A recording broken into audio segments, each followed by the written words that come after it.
Hello everyone and welcome again to Jason's in the House. I'm Jason Parisella, real estate agent with Keller Williams Realty. Nice to be with you again. And our guest today is Lisa Pearce. She's a pre-construction designer with 24 years of experience in home design and project management, and she owns LI Designs. Welcome, Lisa. It was nice to have you on the show. Thank you for having me. Great. So why don't you tell us a little bit about yourself and your company, and then we can get right into some of the questioning. Well, I've been in business for myself since 2004 as LI Designs, but I've been in the construction, planning, and remodeling business for really since 1986, which is really divulging my age, but I guess that's okay. But it's been a natural progression to working for myself for the last 6 years in doing more pre-construction design build surrounding the history of my knowledge, basically. So when you started, what did you actually start? What was your first kind of introduction into the design part? And you've been in the business for 24 years. So what did you start doing? Well, I started in the millwork construction materials business actually, and because I had good math skills, they threw me right on blueprint takeoffs and construction documents, and in a pretty short time ended up running the kitchen and bath showroom for about 7 years, and it was my first job, so it was a great first job, great first boss, yeah. Huh. And then after that, actually just started making great career choices and progressing through and learning more, educating and getting certifications in different things, and getting more involved with green design, and took a master class for that through the NKBA as well. So it's just been a great natural history of career moving forward. Interesting. So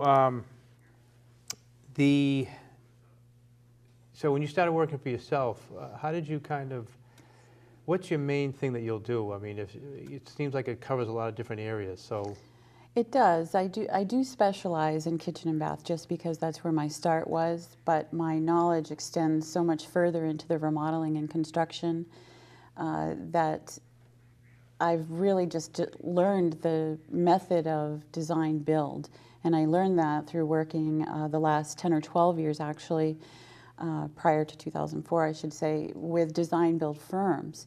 And the methodology behind it is just such a perfect science that it was a natural blend with my knowledge of materials and specification to really just go out on my own to offer that service of design build to not only homeowners but builders and remodelers who would like to be design build but don't necessarily have the staff, to offer the design service. So when you say design build, let's talk a little bit. So what is that, and what is actually design build?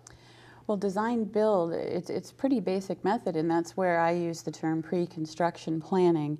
And really what that means is, that a typical client of mine might be, well, we want to remodel our kitchen in the spring, and the first call they make might be to Joe Carpenter, a neighbor, a friend, or a referral. But in reality, the space really needs to be well thought out and planned, and when I go to look at a space, I'm looking at the existing electrical. Is it knob and tube? Is it going to need to be upgraded? Is there a vent stack in there, sink base? So it's not just getting a pretty kitchen designed at a local, kitchen and bath showroom. There's a lot more to it. And what I bring to the table is a really complete, well thought out process that's all budgeted and designed before the trades actually come in and start work. And the accumulation begins with changes, and oh, well, that's not included. I include everything. Pre-construction design is a soup to nuts. Let's think of everything. Here's a great budget.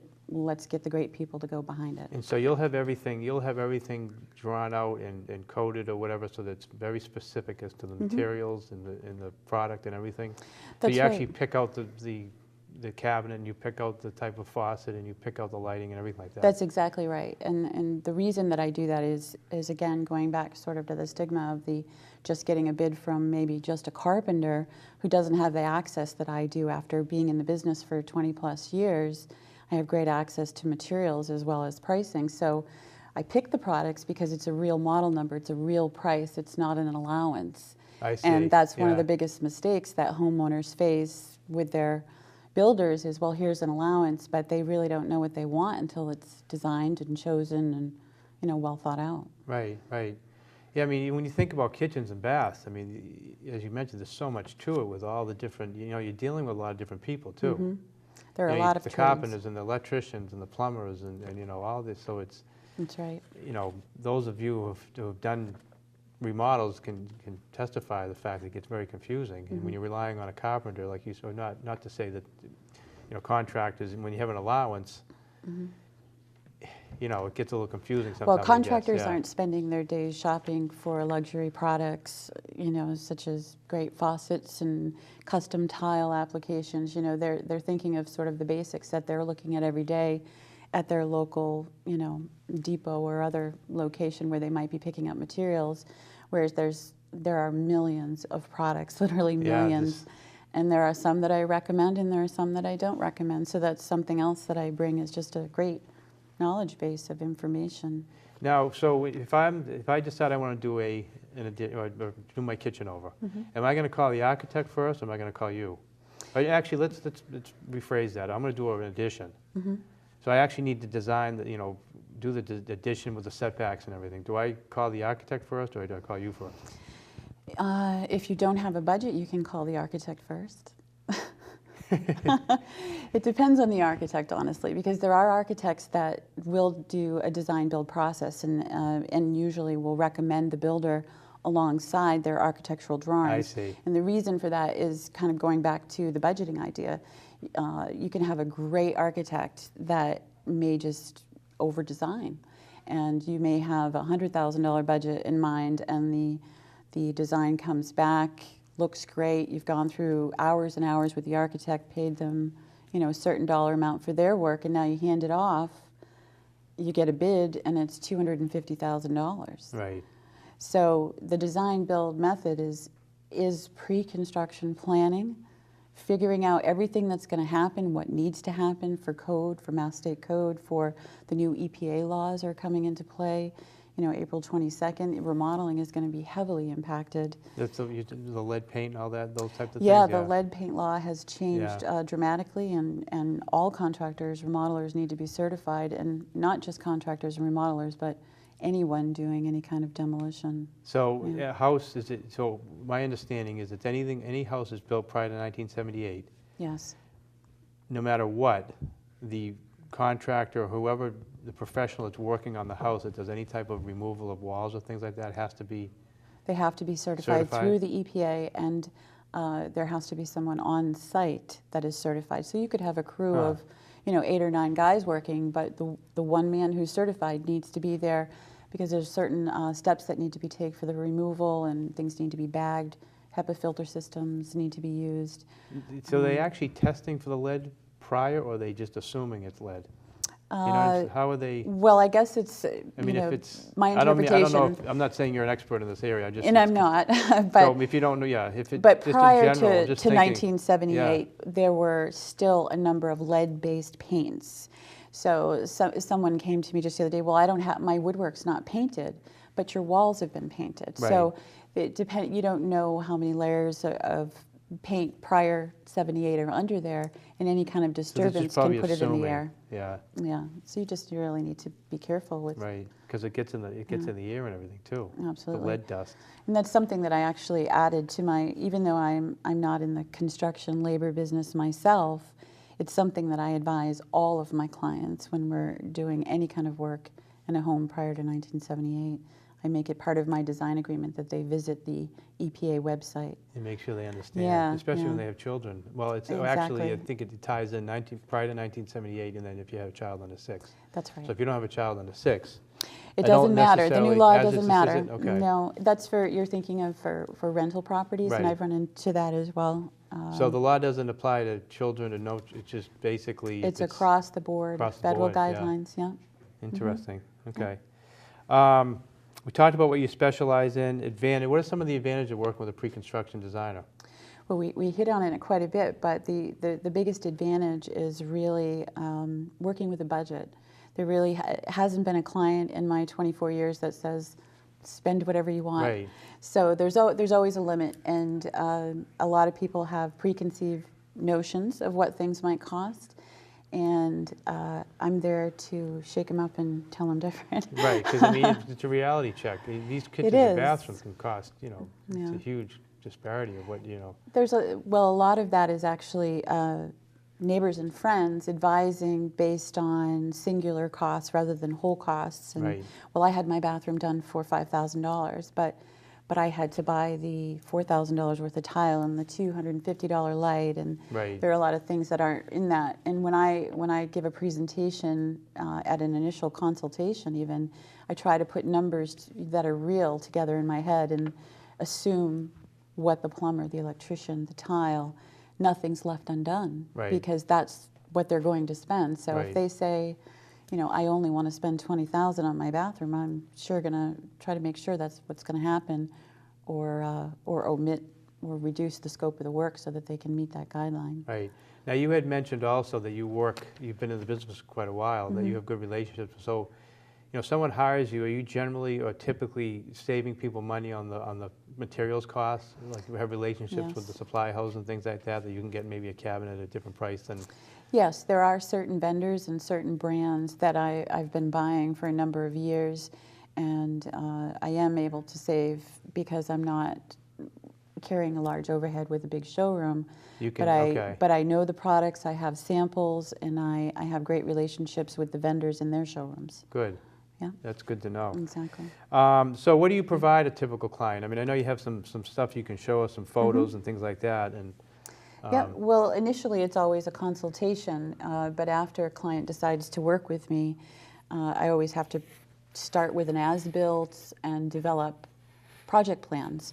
This is just a small example of a bathroom, actually, that I designed for someone who was having a handicapped husband come home from the hospital, and it was actually a very quick job that we had to do and to revamp the bath. And this is just an elevation of the main wall, and one of the perspective renderings that I had suggested to show, you know, how accessible it was for the wheelchair access.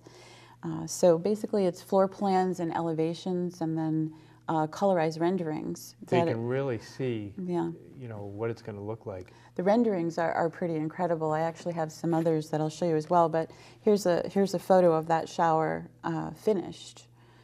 Oh, so And that was okay, that's the finished product once it was done. Okay. Yeah, so what you saw on the opposite side there was my renderings and what I gave the builder, the tile man, and then this is the finished product. Now, is actually. that considered a, I know it's specialized with the handicapped. Is that considered a high-end project, or is that a mid-range?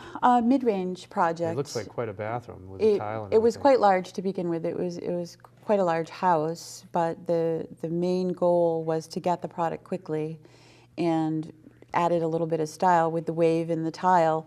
And you know, it was a stock tile, but we added some upgrade value and style to it by doing the tile. Now, is that an expensive tile, or does it just look like it's? It's not. It's So you actually can- just a great porcelain tile that was, you know, maybe $5 a square foot. It wasn't an expensive. So I think you can. tile. Yeah, it looks like you can Yeah. really, not necessarily have to spend a lot of money on expensive materials, but still make Right. it look very nice. You Yeah. can. The labor in this case was a bit more expensive because it's quite large, and there's a lot of detail in the cuts with the mosaic. Before I forget too, now, are you getting involved with, you know, the contractor's doing the work? Are you still involved at that point, or once the contractor comes in, you Yes. you stay out of it, or you Well, go in and? I typically begin and end where the client needs me to. I mean, I work by the hour, not necessarily on a flat fee.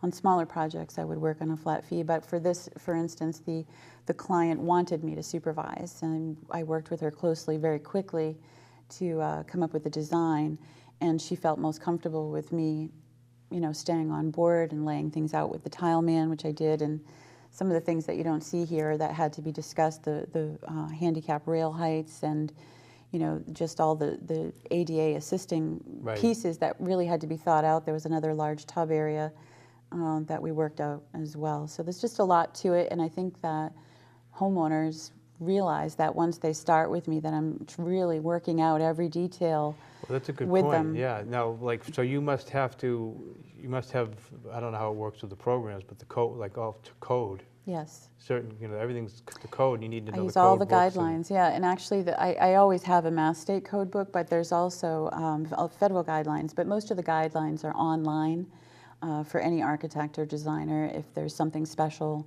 that you want to install and you're not sure where to put it based on a client's weight or height, then it's easily accessed online. Okay. And then is there local issues with a specific town that may have something different than or is it generally Mass code is Generally, accepted by Mass each code town? is accepted. There are some exceptions in older homes, much older homes, that I've run into more in the Cambridge, Boston area than local small towns, Okay, more so. all right. What is budget development? Well, budget development for me is the details. And what I do, and again, I begin and end where the client needs me to, so we can work on design, we can work on picking out all the products, and then I can work on project management and staying on board. But the budget development is like the second phase. Once the design is set in place and I've got great renderings done for the client, they choose to let me recommend from there and do an outline. And with my previous knowledge in construction and working for design build, I have a formatted write-up that I do basically. It's just a simple Word document, but what it is, it's categorized from beginning to end. How a job is going to be run, what time of day are they going to start, where's the trash going to go, don't let the dog out. All of those things are in sort of general conditions, and then I literally do a domino effect write-up from beginning to end. It's framing, it's if there's insulation or sheetrock, what kind of casing, who's providing it, installing how many lights, is it on a dimmer, is it on a switch? And I just go through So that's category all by there. category Yeah. and give them this write-up. And quite often, actually, most recently, I've had 2 different builders incorporate my write-up as their contract. I was going to say, I was just going to ask that question. I mean, Yeah. almost sounds like you could take your write-up and actually, You can. quote it, Yeah. contractor quotes it, and then that's the contract. It's so much easier for them to Yeah. do it and have it be complete. Well, they can quote the job more specifically. I mean, I would Yeah. assume at that point, when you get the quotes, there's no change. No. The only I mean, they're change quoting is the job on, if there's unless something unless the homeowner. unforeseen, termites or things like Right. that that are unforeseen in older homes. But the only change should be the owner's request Right. to make an adjustment or change a material. Right. But I often tell a story at my consultations that there is a previous client of mine who started with a builder with no design and had a 3-page document to show me when we met, and I think it was an $18,000 bid for a partial remodel of a master bath. And he decided not to sign it, and he was ready to sign it and just was asking my advice, and I advised against it. Right. But not just so that he would hire me, but because there was no license number, no warranty, there was just all these things missing that Massachusetts requires. So I did do a design, we did a budget development, and we gave the documents back to the same builder to double check his numbers and see if he still wanted to do the project. And his new bid was more than double, Really? without the materials. And it was full of allowances initially. So, I mean, the lesson, I guess, is that initial bid would have kept going up. It would due have. to, I mean, so the person really didn't get an Wasn't accurate bid. Yeah. right. Yeah, and it becomes a hardship for the homeowner. I mean, they're counting on a particular budget because that's what they've been given, and the reality is, in the end, that builder would have not gotten a referral. And all of a sudden, you're halfway through your project. No, half a kitchen and a half a bathroom. Well, that's where that stereotypical conversation, I had my kitchen remodel. Oh, you're doing your kitchen? You better figure 20% more. Right. Because those things happen all the time, unless you're working with a design build or Right. a pre-construction designer. What else do you have here? Let's take a look at some more of the photos Sure. that you have that you can maybe take a look at. Well, one of the things that I am most proud of actually is the CAD program that I use does terrific renderings. And this is a rendering of a kitchen actually here in Beverly that I finished last fall. And this is a couple of shots of the finished kitchen, just to show you how close it looks actually. So that looks like it has a, is that a marble Oh, that's what type of countertop is that? It's Is that marble? It's called rainforest green. It is a natural stone, and it was a pretty exotic choice. Is it marble? It is a marble. Huh. Interesting. So they have marble countertops. And what type of wood is that in the cabinet? Well, it's cherry cabinets, and what you really don't see on the other side of the kitchen is a buttermilk pantry setup.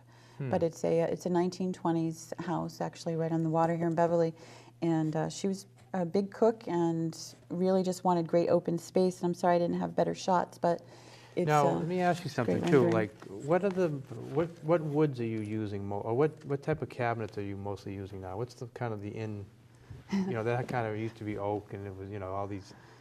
It keeps evolving. What's something? Well, first of all, what's the most common type of kitchen cabinet now? cherry. Cherry. Cherry So cherry's the and painted, actually. They really go hand in hand. Painted is so classic New England, and it has so many different, there's so many different colors of white now that it's really has the most to offer, the biggest spectrum. And the cherry is just forever the woodcrafter's choice. And It's cherry. So the second part of that is, if you want to really kind of have a timeless kitchen, you buy your house, you're going to be there for 15, 20, 30 years or whatever it is, and you want to kind of ride The trends. The trends. What's a classic traditional wood, or that kind of just transcends the time, so you don't have to worry about it getting, all of a sudden 10 years from now, it's nobody likes the kitchen anymore. Again, with Is it- painted and cherry tend to be the more traditional choice, and the more transitional choice or contemporary or modern styles would be in a maple typically. And more clients are asking for green products. Right. So I am working with a couple of cabinet companies who are really focused on using lower no VOCs with their engineered products, and are offering bamboo. Yeah, bamboo now. seems to be quite And the popular. eucalyptus is another. Oh, eucalyptus, huh. Yeah.